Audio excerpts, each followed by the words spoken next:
हे आपण त्यांना विचारा. आपण पाहिलं असेल ज्यांना अनेक वेळा खासदार शिवसेनेने बनवलं, उद्धव साहेबांनी बनवलं.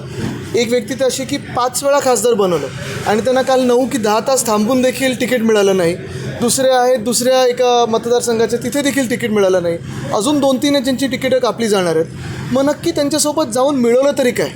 जी गद्दारी करायची होती पक्षासोबत, उद्धव साहेबांच्या पाठीत जो खंजीर खुपसायचा होता तो त्यांनी खुपसला. महाराष्ट्रासोबत बेईमानी केली या लोकांनी. आणि आपण आता पाहत आहे की ज्यांनी त्यावेळी सांगितलं होतं की एक जरी उमेदवार पडला तरी राजीनामा देईन, त्यांना तिकीट पण आता देऊ शकत नाही आहेत. हे हाल आता मिंदे गटाचे झालेले आहेत. मला वाटतं पुढचे जे 40 गद्दार आहेत त्यांनी विचार करावा की आता विधानसभेत नक्की काय होणार. कारण आता दिसायला लागलं की विकेट एक अशी पडत आहे.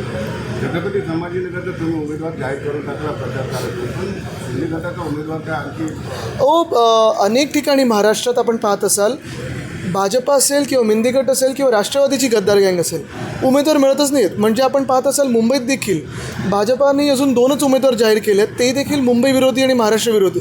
आपण पाहत असाल हेच आहे सगळीकडे की जास्तीत जास्त ठिकाणी आमच्या महाविकास आघाडीचे उमेदवार जाहीर झालेत, शिवसेनेचे तर सगळेच झालेले आहेत. आणि एका बाजूला मिंदे गँग आणि भाजपा ह्यांना उमेदवार मिळत नाही आहेत. एक बघण्यासारखं आहे नक्की की जिथे भ्रष्टाचारी लोक आहेत, ज्यांच्यावर आरोप झाले आहेत, ज्यांच्यावर केसेस होत्या, त्यांच्यात बोली लागली की काय माहीत नाही, पण तिथे पण अजून उमेदवार जाहीर नाही झालेत. एबीपी माझा, उघडा डोळे बघा नीट.